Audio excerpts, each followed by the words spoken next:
Hey, whew, this is Sheris Farfalla, Mystical Empress. It's been a good 2 years since I shot a video, and a lot of things have happened. So I thought it was time to catch everybody up because it felt like I just left you guys hanging. And today felt like as good a day as any. So let's do this. The title, I don't know which title I'm going to live with, but something about twin flames to be in that title. So after my husband Matt got killed in a car wreck in February of 20, we were living in Denver, and I hated Denver, hated the cold, and I just got rid of everything we had and hit the road. Bought a truck, whatever couldn't fit in the truck, I didn't own. So I traveled across country several times, living in different places, staying at short-term rentals. You could not get a commitment out of me for a year lease, no matter what. And interestingly, all of this started with the COVID thing, and I was able to get my wish for short-term rentals because a lot of people weren't able to sign leases. A lot of people were getting kicked out. So the entire rental structure shifted. So let's see. In that year and a half time, I lived in Louisiana, California, South Carolina, Arkansas. And the last time you saw me, I was in Arkansas on a short-term rental. Well, right after I shot that video for you guys, the last one, sitting in front of the fireplace, I got deathly ill. Came out of nowhere. I did a clearing on the horses, and within 3 days, I was deathly sick. And I called a friend, said, "Hey, I'm dying. I need you to come get my cat, get my things, and, disperse of them." He said, "No, I'm coming to get you." And he came and got me, went in the hospital, found out I had a tumor on my colon, cancer. They told me when I went in, they said, you're going to die if we don't do emergency surgery. We've got to put a colostomy bag on you. We've got to cut this tumor out, and both your kidneys are blocked. Your colon's blocked, your kidneys are blocked, you're going to die. So all summer of 20, we're in 2022. So this was summer of 2021. For 3 months, I had a colostomy bag, which was the most tragic thing I've ever had to deal with in my life. And trust me, as a Scorpio, I have been through some trauma. That was traumatic. But I endured. I went through that, got it reversed, taken off in September of 2021. Got sewn back up, didn't do chemo. Don't believe in putting my body through that. Not going to. I'm a holistic person, and that was not on the list. So I started healing in the fall of 2021, and I was on Facebook one night, and a friend of mine that I met at Mount Shasta in a crystal shop, she was on Facebook and posted a picture of these rocks. And I will try to figure out how to upload this picture to this video. I'm not the greatest at these things, so I'll try. Anyway, these rocks look like gigantic petrified mushrooms. I'm not a mushroom person, but I was fascinated with the rocks because I have been connected to rocks my entire life. They're very, very, they're friends.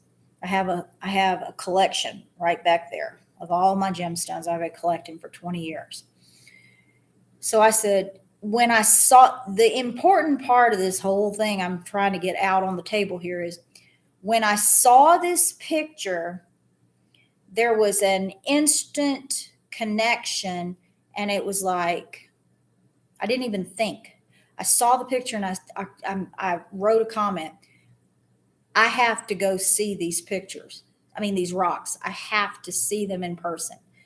Find out where they're at, because she said she saw them in the middle of this reservation in Nevada. She said, I don't know where I was. I said, well, you got to get me the coordinates because I've got to go out there. She said, give me 24 hours and I'll figure it out. So within 24 hours, she comes back to me with this guy that she knows who had a friend on this reservation that was going to hook us up, take us on a tour. Okay, cool. I'm on it. So this was November of 2021. I had surgery in September. And I was feeling good. You know, you couldn't tell anything had even happened except for the massive scar going up and down my stomach. So right after Thanksgiving, I jumped in my truck with my cat, Sir Gawain, the Persian. I don't know if I've ever put him on a video. I wish I would have. He's gone now. He transitioned in August. I don't know. I'll try to find a picture of Gawain too. But anyway, he traveled with me. He'd always traveled with me since he was a baby. And he was 15 at this time. So we got in the truck, took off cross country to Nevada, to this reservation, Paiute, Pyramid Lake Paiute Tribe Reservation. It's about 30 minutes outside of Reno, Nevada. So we get there, and I was a little like, I don't know, because she was telling me, we can stay at this Indian's ranch. And I'm like, I don't know if I want to do that. Strange guy, I don't know. I don't know if I feel cool. Are there hotels around? Blah, blah, blah. Because I didn't really know Reno's direction to it at that point. So we get there, and Norman, the native, when I drove up, I got there just after, it was 7:00 November, so it was dark. And I drove up this long driveway up to the ranch, and he was out there feeding horses. And we didn't really have a shake my hand, hi, I'm da-da-da-da-da. It was like, hey, I'm Sheris. Okay. So I got my stuff, got out of the truck. Excuse me for coughing. I've got this cough that comes and goes right now. What I remember about that night is we sat on a picnic bench outside, Norman, my girlfriend, Cheryl, and I, and we just talked, and me, I think is what that was supposed to be. Anyway, Norman was talking 1,000 miles a minute, and I was sitting there thinking, is this guy on crack? What is his deal? And he was telling us all these stories. So anyway, the week progressed. Cheryl and I, we went and did our thing. We'd go look at rocks. We'd go look at this, blah, blah, blah, blah, blah. One point during the week, Norman took us to look at 1,000-year-old petroglyphs. And I noticed that he kept getting my phone and taking pictures of me. I thought, well, that's kind of weird, but I wasn't really, I was thinking rocks, people. So we got in his car that day, and he was playing Fleetwood Mac, Stevie Nicks, Sarah. And I had been singing that song in my head. I used to be a singer. I guess once a singer, always a singer. And I used to sing Stevie Nicks a lot. And so I was singing that song, and I got in his car, and he was playing the song, and then proceeded to play all kinds of Fleetwood Mac, Stevie Nicks songs. And I thought, This is an interesting sign. And that's all I thought. The next day, he was to take us to these healing water springs. And we went. And it was on that day I started picking up an attraction. And I was like, still, at that moment in time, I was living in Louisiana and I had officially signed a lease because I figured, well, you need to cool your jets and heal for a little while. So the last thing I'm thinking is you're going to hook up with this cat in Nevada and have a long distance love affair. That was not on the radar.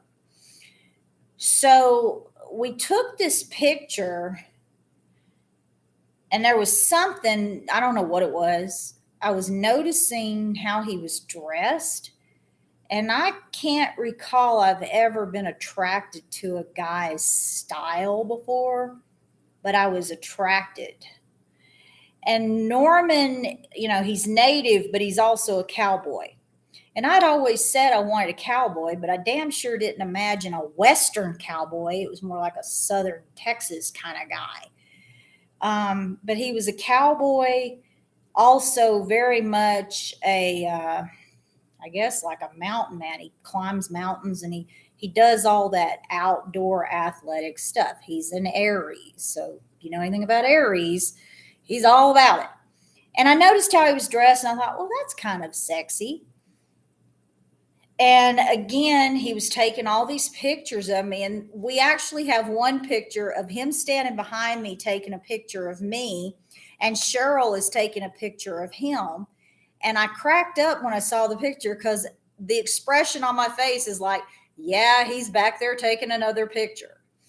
So, and he got really obvious about it. Like it didn't matter. The other people were there. He would tell me to go pose. And I'm not that person. I'm not that person that takes selfies and has it masterminded what the perfect angle is, what my best side is, and all that crap. That is just so not me. I hate taking pictures. I hate it. And so I wasn't real comfortable, but yeah, I was just like, okay, whatever. What do you want me to do next? Okay, I'll do it. So anyway, God, I'm sorry I'm dragging this out. It's been a while since I did one of these videos. But anyway, so the next day, Norman didn't have a truck and I do. And he needed a water heater. And I said, hey, I'll meet you at Lowe's at like 7:00 tomorrow morning. We'll go pick. And I kind of joked. I said, we're having a date. We're going to go, but I wasn't thinking romantically. It was more like buddies because I am most comfortable with guy buddies. That's who I am. It's who I've been my entire life. And I was just seeing him as a buddy. So that next morning I went to Planet Fitness because I had to shower. He had no hot water on the ranch. So the entire week I was going back and forth to the gym to take showers. So I went to the gym, took a shower, and I noticed they were playing Christian music. And it was a Sunday morning. I was impressed.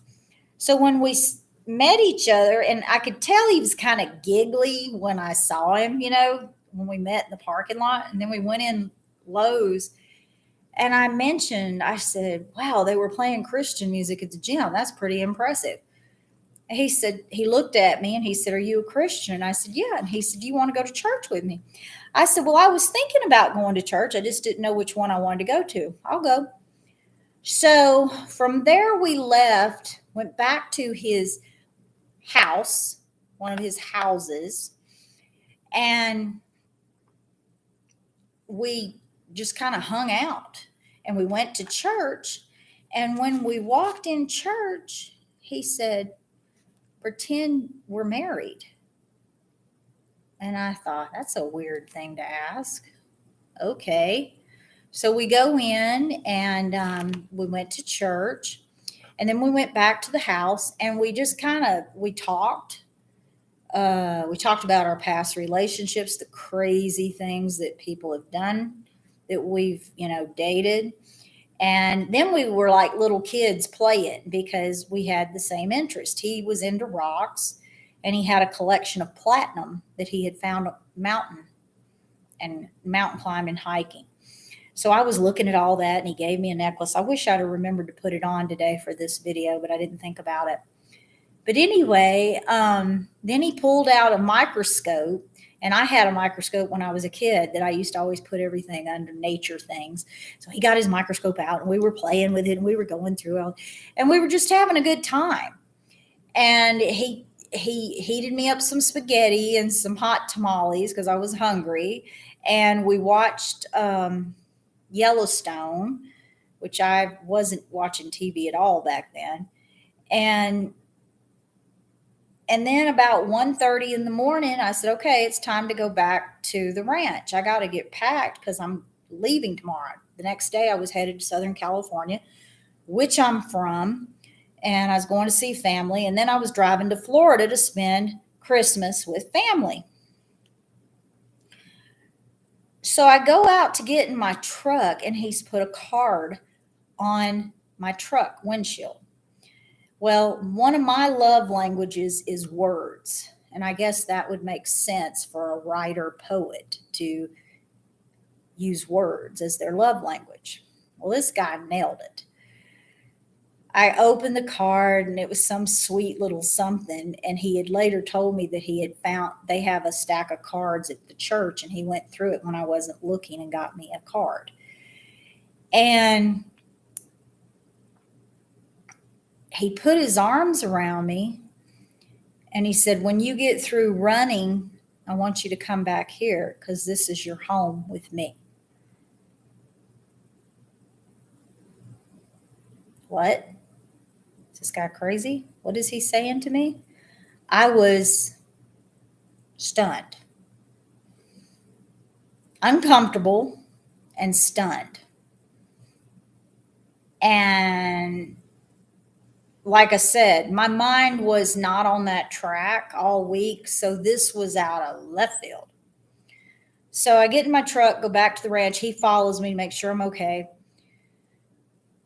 Driving because it's really reckless roads out there. Got back to the ranch the next morning. I cleaned. I was staying in his little cottage, tiny house that whole week. Sir Gowan, my cat, and I were in the cottage, so I cleaned the whole thing up. I left one of my red-tailed hawk feathers on the pillow and a business card and left. And he had given me a golden eagle feather, and I keep feathers in my drum for my shamanic work. So anyway, that was probably not good to just say that on air, but it is what it is. I left. Packed everything, packed Gowan, left, drove to California, 9-hour drive. Well, Gowan climbs under the back seat and sleeps while I'm driving. So when I got to the hotel in Huntington Beach, no Gowan. He was not in the truck. I called Norman. I said, my cat's not here. He must have jumped out. There's only 2 places he would have jumped out. That was putting him in the truck at the ranch and the gas station. And I know he didn't jump out at the gas station because I haven't seen him. So Norman drove an hour, 30 minutes one way, 30 minutes back, found Gowan out there roaming around the ranch. And there's coyotes all out in that desert. So he put him up in the cottage. I said, well, I guess I'm going to have to drive back to Pyramid Lake to get my cat. And I said, so what do you think? You think we should just spend Christmas together and figure out what's going on here? And he was excited. So I spent a week in Huntington Beach, canceled my trip to Florida, drove back, and I knew by our conversations, this guy was going to propose to me. I knew it, and I knew I had to figure out what I was going to say. Now, I've been proposed to a few times, and I can tell you girls now, when a man proposes to you, that's not a time to hesitate. Because if you say no, or you maybe, or I don't know, Take it off the table. It's over. So it's either yes or no, and that's the end of that chapter. On to a next chapter. And I freaked out. This was Monday. It was Tuesday. Tuesday, like the 7th of December. And I was going back Saturday. And I was like, I called all my friends. I was crying. I was like, I don't know what to do. Because he told me, I want to marry you. I have this ranch. It's going to be yours. I've got a business, a water business. He bottles water out of the earth called Healing Water. And he was like, I want you to take over that business. Da, da, da, da, da. And I was totally overwhelmed.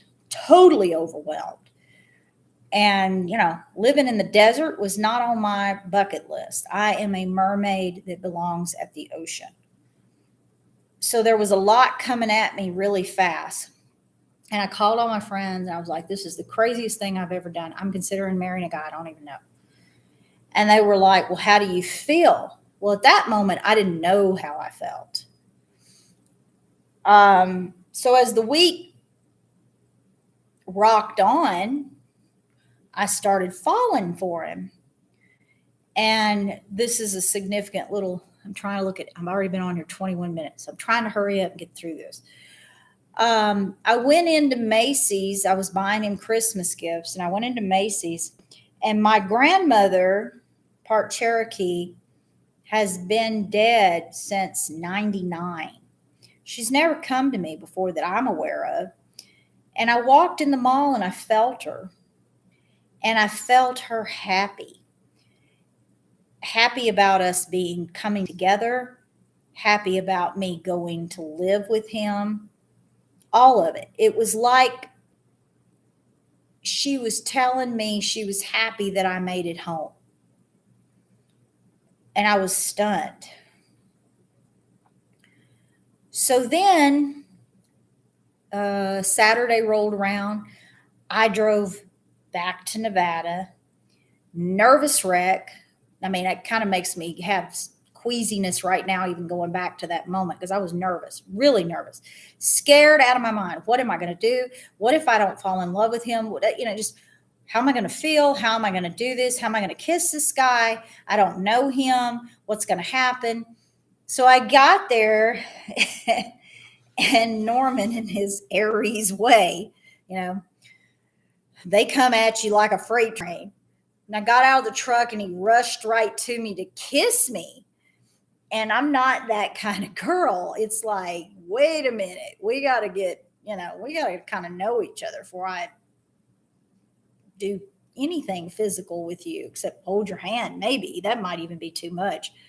So I went in the cottage to see my cat, because he had like a loft, and Gowan would run up the ladder to get in the loft. And Norman was like, and I was like, but trying not to be obvious about it. So I go in the cottage to see my cat, and I climbed up the ladder trying to get away from Norman to see Gowan. And Norman followed me right up that ladder. And I was like, oh my God, this is too much. And I spun around and I saw a dozen roses sitting on the table. I said, oh my God, and I'm a flower plant person. I was like, oh my gosh, there's flowers. So I came down the ladder and walked over to the flowers, and he had my engagement ring, stuck in the flowers. And as soon as I saw the ring, he got down on his knee and asked me to marry him. Now, I know that sounds crazy. It was crazy for me. And I said, yes, obviously. He proceeded to tell me Norman's, his family lineage, He's got shaman, medicine man energy in his family lineage. I'm sitting here at my art table, so I'm just playing with my art stuff. But he told me, and this is the twin flame. I'm putting this in here because I have clients ask me, how do you know it's a twin flame? Well, if you read my book, you know that I don't believe in twin flames. I didn't. But now I do. But I don't believe in quite the context that they're defined as. So let me explain. You know that, well, if you've read the Bible, when God made Eve, he pulled the rib out of Adam's side. So I say he pulled her out of his side. And that was, very symbolic of them being one separated into two. From what I've just experienced, a year of being married to a twin flame, they are very much your mirror. They very much are like a twin. I don't know that I'm sold on, I'm not, on you are a soul that's split in two and you're desperately seeking your other half. That's why you get with your twin flame. There's a lot more information around souls than what any of us really know. Meaning we tend to think one soul, one personality, one body, one human, one whatever. But I think it's a lot more multifaceted than that. And I've known twin flames. Matt, my deceased husband, was a soulmate. There's an intensity with soulmates. There's a chemistry. There's an intensity to the attraction that there isn't with just normal people. But twin flame, take it to a whole other level.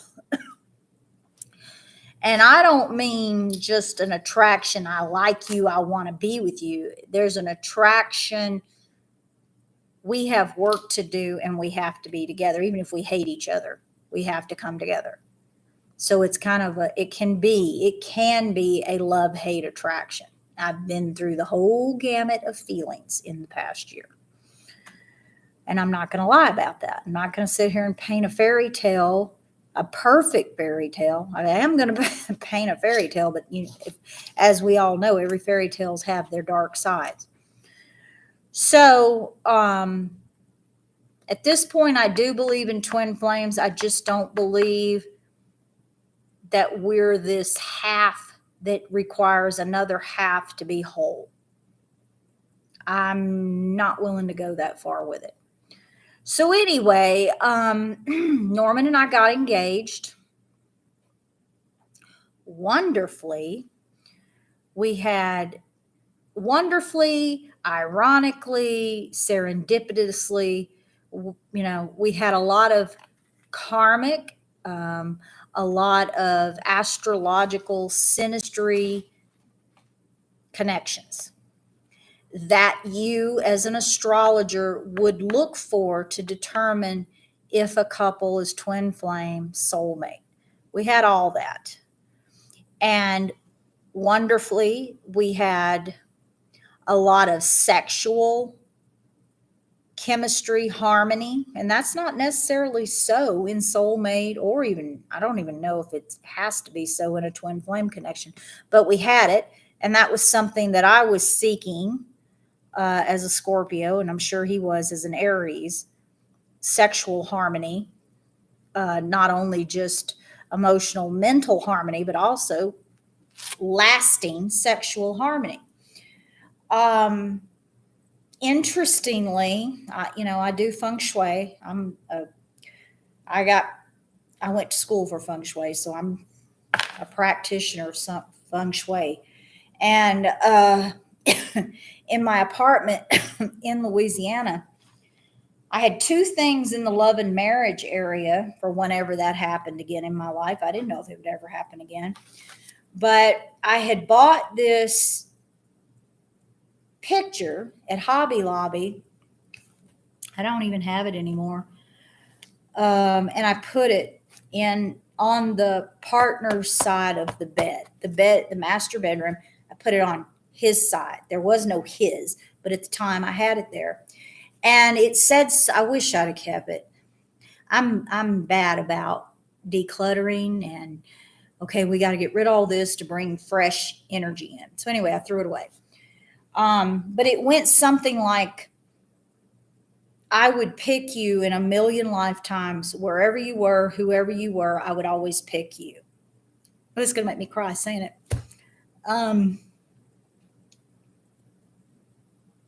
I also had bought a Bible. Sorry. When I was living in California in 2021, I was going to John MacArthur's church up in North Hollywood. And I bought one of his study Bibles, and I put that on the nightstand in the Love and Marriage because I wanted my, don't want to do this. I wanted my partner to be a Christian because I've learned the hard way that in marriage, if you don't have a strong foundation in Christ, the marriage isn't going to work out no matter what you do. So Christ has to come first, and he has to be there in the middle. So that was my intention. And what was the first thing we did? We went to church together. So, telling you some tips for feng shui. So anyway, that was in place before I met Norman. So, how many minutes? 32 minutes. Okay, I'm trying, you guys. I'm sorry this is such a long video. Where was I? So, March the 2nd, we got married in a little chapel in Reno. We were going to have a big wedding, and every time I tried to plan it, it was falling through. I couldn't get any traction, any response from the caterers, the florists, this, that. And it was because everybody was backlogged with COVID weddings from 2020. When everybody canceled, they pushed them to 2021. So I wasn't able to get anything together. And it was fine. We got married. And let's see, I went back out there. I got engaged in December the 11th. We got engaged. We, the next week, flew to Louisiana, drove back with my things, and I was on the ranch the rest of the time. Okay. Trying to think if I've left any detail out. No. So, one of the last things I want, and I want to say this because I did preface this earlier in the video. We've had a lot of ups and downs, and there have been moments I thought, I hate this man. Norman and I carry each, he has said 1,000,000 times, you are my twin. He didn't even know what a twin flame was. And he said, you're just like me. I look at things you say and do, and you're just like me. And see, I'm Pisces rising with Aries intercepted. So I have 2 rising signs, basically. And Aries comes out more than Pisces. I'm working on that, trying to soften that up. But the warrior in me comes out more than the soft, ethereal, floaty Pisces. And I believe that's what twin flames are. They're your good and they're your bad. They're your shadow. Because I've said this in my book, and I'll say it again. The reason to be in a human relationship is not the whole floaty, flowers and hearts and, oh, we're going to be so madly in love and skip off into the sunset. It's about growth. Your whole reason for a human experience is soul growth. And so you come together with people who are the best candidates for that soul growth. And let me tell you, if you're sitting there, and you probably are, you wouldn't be watching this video, wishing for a twin flame relationship. You know that old saying, be careful what you wish for. And I had told God, honestly, before I met Norman, oh, I didn't even tell you the most important part. Oh, I'm so sorry. Save the best for last. Okay, let me pin that mentally.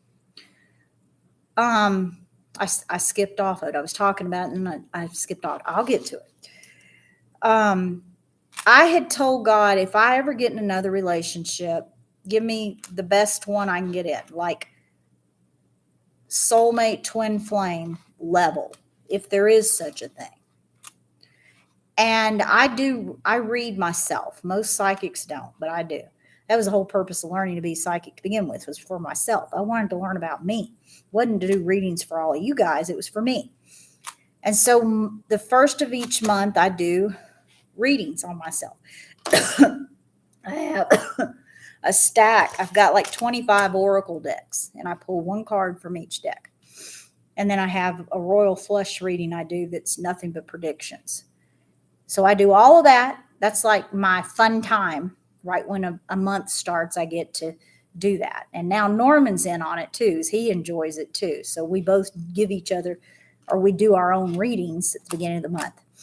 So anyway, the cards had been coming up: twin flame, twin flame, twin flame, soulmate, heart chakra.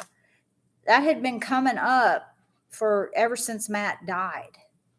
And right after Matt died, God told me, yeah, you're going to, I was told, the angels, God, Matt was moved out of the way. You weren't going to leave that relationship. You would have stayed in it till death do you part. And so Matt went on. He didn't really prefer to be on earth to begin with. This was his first lifetime, and he was like not cool with the earth experience. So he was glad to get out of here. But he was moved so that Norman could come in. So anyway, I'd been getting predictions that this was going to happen. I just didn't expect it in the middle of nowhere, Nevada. All right. Now, this is the really important part that I should have said. Maybe should have, maybe not. When Norman told me he was going to ask me to marry him, he said, when you drove up the driveway, I didn't have to even look at you. He said, I turned my back when you got out of your truck. He said, I knew who you were. He said, I had been praying for you my whole life. And I knew the minute you drove up that you were the person God had sent me.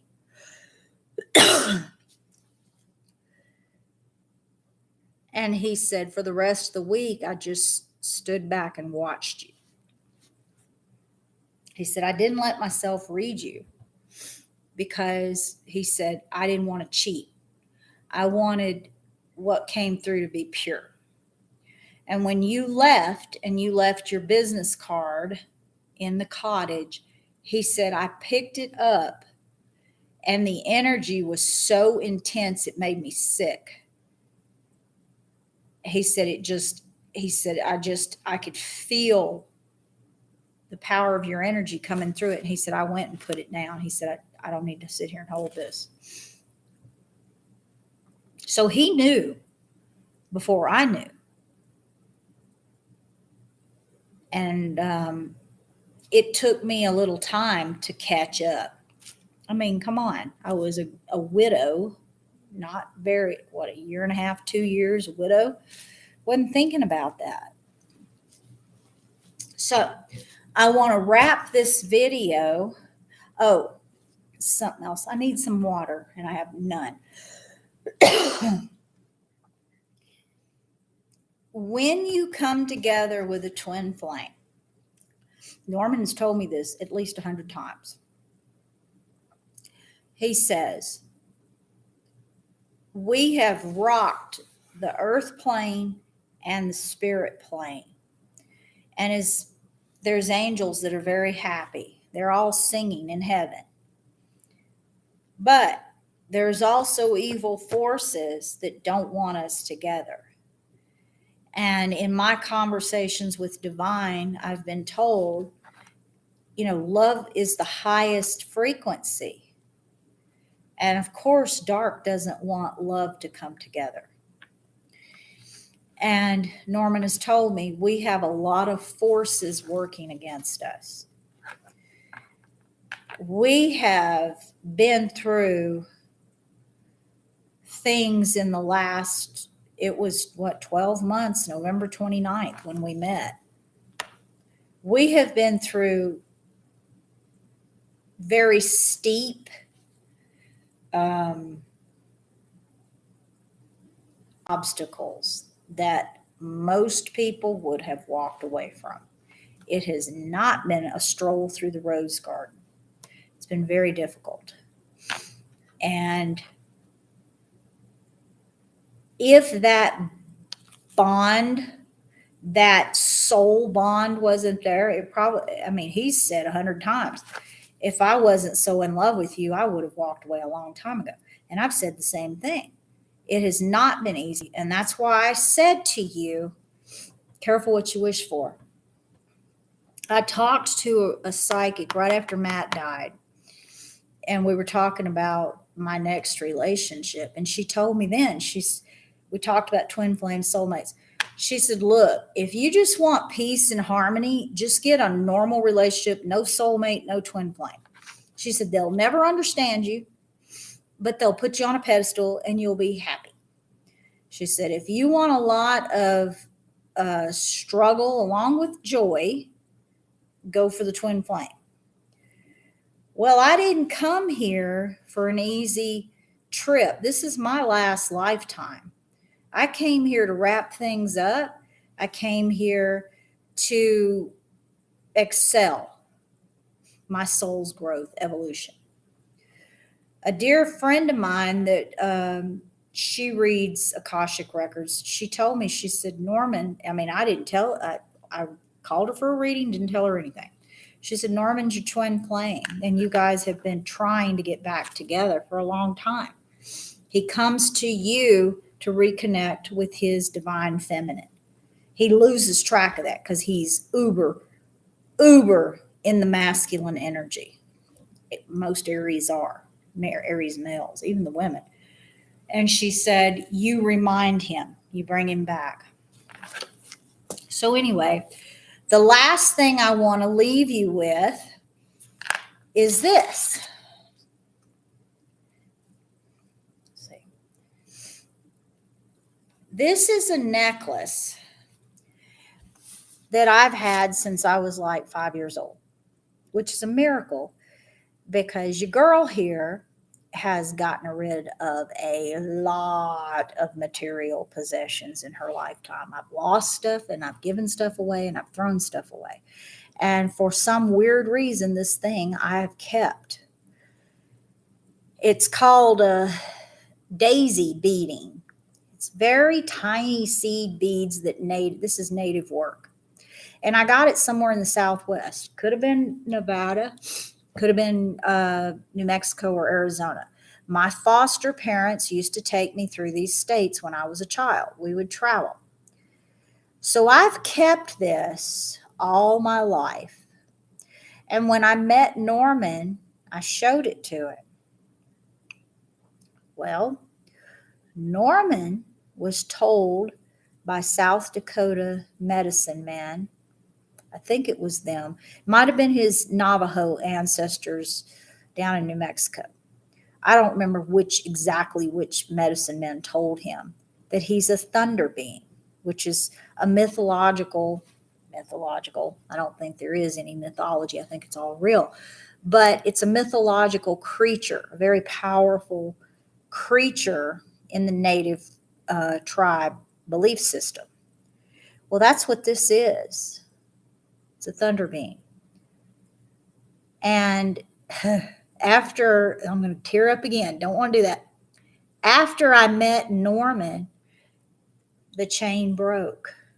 So it was like it held up all those years. And then when we found each other, It was able to let go.